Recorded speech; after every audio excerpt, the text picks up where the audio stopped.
BC news కు స్వాగతం. ఒళ్ళు దగ్గర పెట్టుకుని మాట్లాడండి, లేకుంటే ప్రజలే బుద్ధి చెప్తారు. ప్రతిపక్షాల అసత్య ప్రచారాలపై ఎమ్మెల్యే ఇంటూరి నాగేశ్వరరావు ఫైర్. ప్రజల కోసం పనిచేస్తుంటే బురద జల్లుతారా? ఏడాదిలో కందుకూరు నియోజకవర్గంలో వేగమైన అభివృద్ధి, పారిశ్రామిక ప్రగతి వైపే కూటమి ప్రభుత్వం పయనం. ఎమ్మెల్యే ఇంటూరి నాగేశ్వరరావు కందుకూరు నియోజకవర్గంలో గడిచిన 40 ఏళ్లతో పోలిస్తే ఈ ఏడాదిలో అభివృద్ధి వేగంగా జరిగిందని ఎమ్మెల్యే ఇంటూరి పేర్కొన్నారు.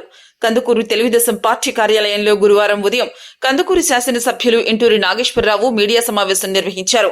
ఈ సందర్భంగా ఎమ్మెల్యే మాట్లాడుతూ రాష్ట్ర ముఖ్యమంత్రి నారా చంద్రబాబు నాయుడు చల్లని చూపుతో బీపీసీఎల్, ఇండోసోల్ కంపెనీలు ఏర్పాటు కాబోతున్నాయి. ఉపాధి, ఉద్యోగ అవకాశాలు వస్తాయని ప్రజలంతా హ్యాపీగా ఉన్నారు. అది సహించలేని వైసీపీ నేతలు లేనిపోని అసత్య ప్రచారాలతో ప్రజలను గందరగోళానికి గురి చేస్తున్నారని చెప్పారు. అభివృద్ధిని అడ్డుకునే ప్రయత్నం చేస్తున్నారన్నారు. ఇకనైనా వారి తీరు మార్చుకోవాలి, ఒళ్ళు దగ్గర పెట్టుకుని మాట్లాడాలి, లేకుంటే చట్టం తన పని తాను చేసుకుపోతుంది అంటూ కందుకూరు ఎమ్మెల్యే ఇంటూరి నాగేశ్వరరావు తీవ్ర స్థాయిలో మండిపడ్డారు. గతంలో పాదయాత్రలో భాగంగా యువ నాయకులు, రాష్ట్ర మంత్రివర్యులు నారా లోకేష్ ఇచ్చిన హామీ మేరకు కందుకూరు నియోజకవర్గం పారిశ్రామికంగా అభివృద్ధి చెందేందుకు కృషి జరుగుతోందన్నారు. ప్రముఖ కంపెనీలైన బీపీసీఎల్, ఇండోసోల్ తో పాటు మరికొన్ని కంపెనీల ఏర్పాటుతో వేల మందికి ఉపాధి, ఉద్యోగ అవకాశాలు వస్తాయన్నారు. నియోజకవర్గం నుంచి దాదాపు 30,000 మంది వలసలు వెళ్తున్నారని, వారందరికీ ఇక్కడే ఉపాధి దొరికేలా పారిశ్రామికంగా అడుగులు వేస్తున్నామని నాగేశ్వరరావు ప్రకటించారు. కరేడు భూసేకరణ విషయంలో రైతుల ఆవేదనను అధికారులతో కలిసి తాను ముఖ్యమంత్రి నారా చంద్రబాబు నాయుడు దృష్టికి తీసుకువెళ్తానని నాగేశ్వరరావు చెప్పారు.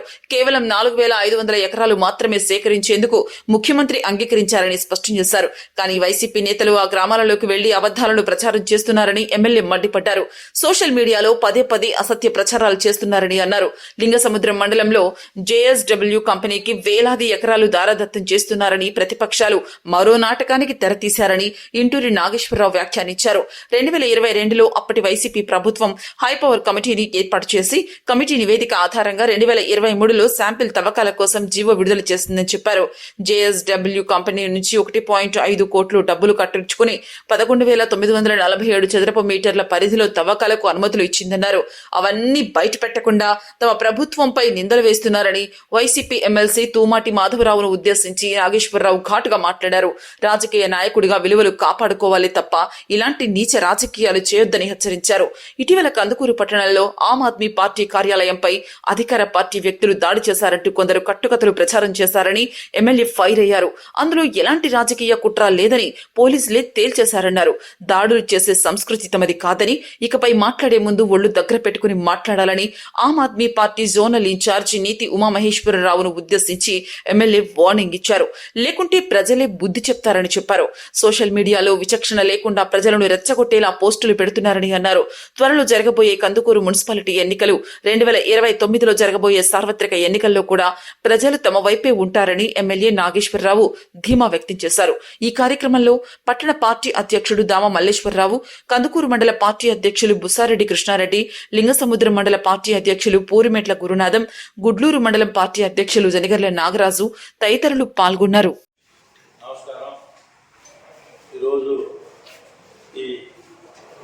ముఖ్య ఉద్దేశం ఈ ప్రాంతంలో కందుకూరు నియోజకవర్గాన్ని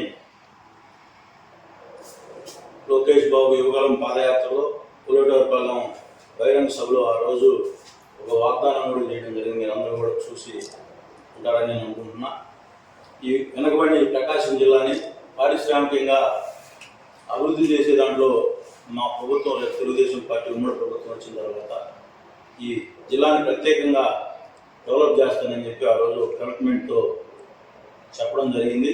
దానిలో భాగంగా మన ప్రాంతానికి ఈరోజు బీపీసీఎల్ కానీ, అలాగే ఇండోసోల్ కానీ, రామపట్నం పోర్టు ఆధారితంగా పరిశ్రమలు రావడం సంతోషకర విషయం. దీన్ని అనేక విధాలుగా రెచ్చగొట్టే విధంగా ప్రతిపక్ష పార్టీలు అనేక మలుపు దిప్పుతూ ఉన్నారు. వీళ్ళందరికీ నేను ఒకటే చెప్పదలుచుకున్నా, ఈ రాష్ట్రంలో పారిశ్రామిక విధానాన్ని ఒక పాలసీ తీసుకొని రాష్ట్ర ముఖ్యమంత్రి గారు విచ్ఛిన్నమైన ఈ రాష్ట్రాన్ని పారిశ్రామికంగా ముందుకు తీసుకొని పోతేనే భావితరాలు బాగుంటాయి. అలాగే ఎంప్లాయ్మెంట్ ఇప్పుడు ఈ నియోజకవర్గంలో 30,000 మంది బెంగళూరులో కానీ, హైదరాబాద్లో కానీ, చెన్నై పోయి బేదారి పనులు చేసుకునే పరిస్థితి ఉంది. మనందరూ కూడా తెలుసు. ఏదో పండగలకు, సంక్రాంతితో లేకపోతే తొలేకాశతో ఊరు చూసుకునే పరిస్థితి, తల్లిదండ్రులను చూసుకునే పరిస్థితి.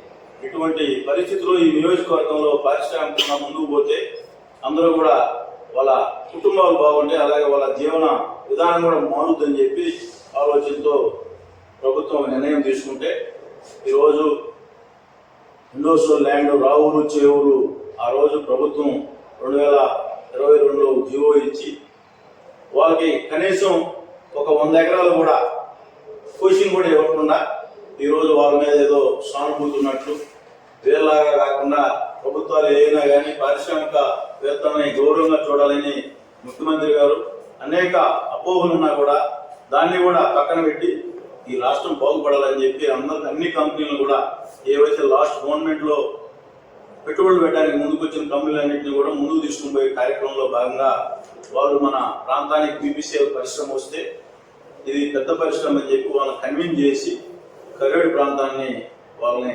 మార్చుకోమంటే కంపెనీ సోదరులు కూడా మంచి ఆలోచనతో దాంట్లో పోయి ఆ కరేడు ప్రాంతాన్ని ఎన్నుకోవడం కూడా జరిగింది. ఆ రోజు పిఎన్ ఇచ్చిన తర్వాత అనేక సమస్యలు ఉన్నాయని చెప్పి కలెక్టర్ గారు అలాగే మేము కంపెనీ ప్రతినిధులు సీఎం గారికి కూడా చెప్పడం జరిగింది.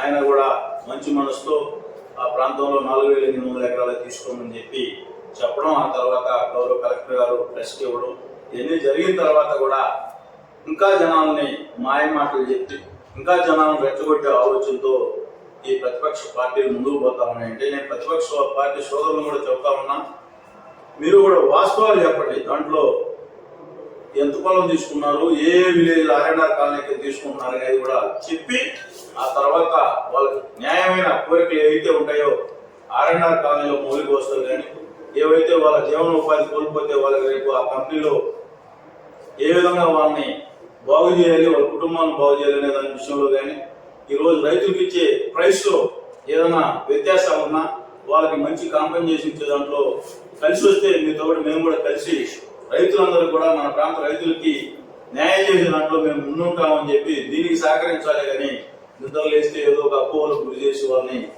భయభ్రాంతులకు గురి చేసే కార్యక్రమాలు మానుకోవాలని చెప్పి అదేవిధంగా మీరందరూ కూడా గమనించారు. గత 4 రోజుల్లో సోషల్ మీడియాలో ఏవైతే మాలకొండ ప్రాంతంలో ఖనిజ సంపద ఉందని చెప్పి ఈ ప్రభుత్వం ఆ ఖనిజ సంపదను కూడా ఈ ప్రాంతంలో ఏ పొలాలు లేకుండా చేస్తుందని చెప్పి అనేక అబద్ధాలు చెప్పడం మీరు అందరూ కూడా చూస్తా ఉన్నారు. ఇవన్నిటికీ మీరు వాస్తవాలు తెలుసుకొని 2022లో హెచ్పిసి కమిటీ ఒక హైపవర్ కమిటీని గత ప్రభుత్వంలోనే ఏర్పాటు చేసి 2023లో 1,50,00,000 జేఎస్డబ్ల్యూ వాళ్ళకి అక్కడ ఏవైతే ఖనిజ సంపద ఉందనేది వెలుగు తీసేదానికి శాంపిల్స్, అంటే వాళ్ళు కొంత ఫారెస్ట్ ల్యాండ్ ఉంది, కొంత గవర్నమెంట్ ల్యాండ్ ఉంది. 2023లోనే 11,947 స్క్వేర్ మీటర్స్ ల్యాండ్ లో వాళ్ళకి పనులు చేసుకోమని చెప్పి 2023లో గత ప్రభుత్వంలో ఈ రోజు ఒక ఆయన ఎమ్మెల్సీ ఒక ఆయన ఉన్నాడు, ఈ రోజు ఇక్కడ ఇన్ఛార్జ్ ఉన్నాడు. ఆయన ప్రాంతం కూడా ఆ రోజు ఏదైతే శాసనసభ్యుడిగా ఉన్నాడో లక్ష్మక్కపల్లి అనే విలేజ్ ఉంది, అది కూడా ఆయన ప్రాంతంలోకి వస్తుంది. ఇక్కడ ఆ రోజు స్థానిక శాసనసభ్యులు ఉన్నారు. వీళ్ళందరూ కూడా ఉండి కూడా ఈ జీవోలను ఎందుకు ఆపలేకపోయారో కందుకూరు ప్రజలకు చెప్పాలి. ఈ రోజు ఏదో నేను ఈ ప్రభుత్వం వచ్చిన తర్వాత ఏదో జీవోలు ఇచ్చారు, మాకు అలా జీవోలు ఎక్కడ ఉన్నాయో తెలియదు, జీవోలు తెలియకుండా